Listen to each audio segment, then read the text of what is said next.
तत्परता पर कहानी। एक सुंदर सी कन्या कविता कॉलेज में अपना ग्रेजुएशन पूरा करती है। तभी उसकी मुलाकात एक लड़के रंजन से होती है। रंजन भी बहुत स्मार्ट और माता पिता का आज्ञाकारी बेटा है। दोनों एक दूसरे को पसंद करने लगते हैं। दोनों का ग्रेजुएशन पूरा होता है। रंजन अपने शहर में जॉब करने लगता है और लड़की भी एक अच्छी जॉब कर रही है। दोनों ने निर्णय लिया कि अब माता पिता से शादी की बात करने का वक्त आ गया है। लेकिन परेशानी यह है कि दोनों की कास्ट अलग अलग है। कविता कुशवाहा है और रंजन राजपूत। रंजन के समाज में दहेज बहुत जरूरी है, जो कि नगद में होता है। उसके अलावा कई तरह के गिफ्ट्स और गहने की भी मांग की जाती है। रंजन ने कविता को यह स्थिति स्पष्ट की और कहा, घर वालों को मनाओ, अगर तुम सभी मांगें पूरी करवाती हो तो मेरे माता पिता तुम्हें पलकों पर बिठाएंगे। कविता ने अपने माता पिता से यह बात कही।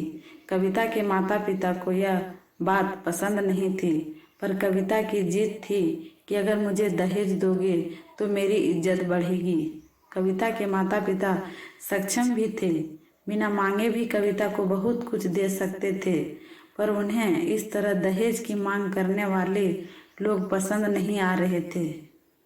लेकिन माता पिता कविता की खुशी चाहते थे। उन्हें यह डर था कि कहीं उनकी बेटी ये ना सोचे कि वे अपनी बेटी को कुछ देना नहीं चाहते हैं। इसलिए उन्होंने सभी शर्तें मानी। शादी में रंजन को कार, फ्लैट, फर्नीचर के साथ 50 लाख नकद दिए गए। साथ ही कविता के गहने भी दिए गए और सभी रिश्तेदारों को गिफ्ट्स और कपड़े भी दिए। शादी बहुत धूमधाम से की गई, कोई कमी नहीं छोड़ी। कविता को मन ही मन यह गुमान था कि कास्ट अलग होने के बावजूद माता पिता ने उसकी शादी ससुराल वालों के हिसाब से की। कविता को विश्वास था कि उसे बेटी बनाकर रखा जाएगा, उसे वही प्यार दिया जाएगा जो उसके माता पिता ने दिया, क्योंकि उसने अपने ससुराल का मान रखा है। कविता ने अपने घर से ससुराल विदा ली। कुशवाहा कन्या राजपूत घर की बहू बनी। ससुराल में बहुत ज़्यादा पर्दा प्रथा थी। बहू को मनचाहा खाने तक की स्वतंत्रता नहीं थी। कितनी भी भूख क्यों ना हो, घर की बहू सबके खाने के बाद ही खाएगी। यहाँ तक कि उसे घर के पुरुषों के सामने बैठने तक की इजाज़त नहीं थी। कविता ने इस बात पर ऐतराज़ दिखाया, पर उसकी किसी ने ना सुनी। रंजन ने भी यह बोलकर मुंह फेर लिया कि यह तो परंपरा है। कविता को जो गुमान था वो धरा के धरा रह गया। उसे अपने माता पिता की बात याद आई।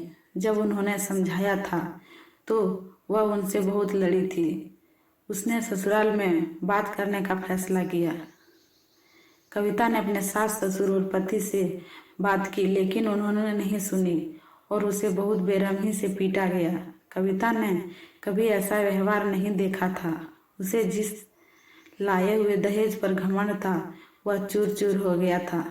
कविता को माता पिता से बात करने में भी शर्म महसूस हो रही थी और इसी कश्मकश में एक दिन कविता ने अपने आप को ख़त्म कर दिया।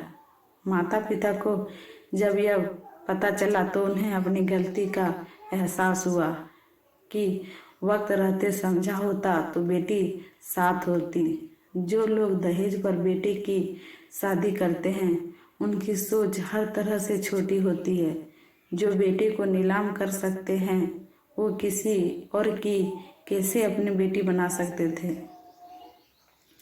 दहेज कभी खुशियों की चाबी नहीं बन सकता। यह बात सभी बेटी को समझनी होगी। इस दहेज प्रथा की कहानी में आपने पढ़ा होगा कि माता पिता ही नहीं, लड़की की सोच भी दहेज को सपोर्ट कर रही थी।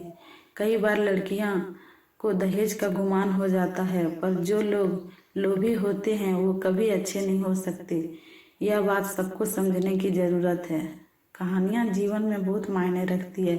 कई बार बड़ी से बड़ी डिग्री भी ज्ञान नहीं देती और एक छोटी सी कहानी जीवन बदल देती है। शिक्षाप्रद कहानी को आधार बनाकर अपने बच्चों को जीवन का सच्चा ज्ञान दें।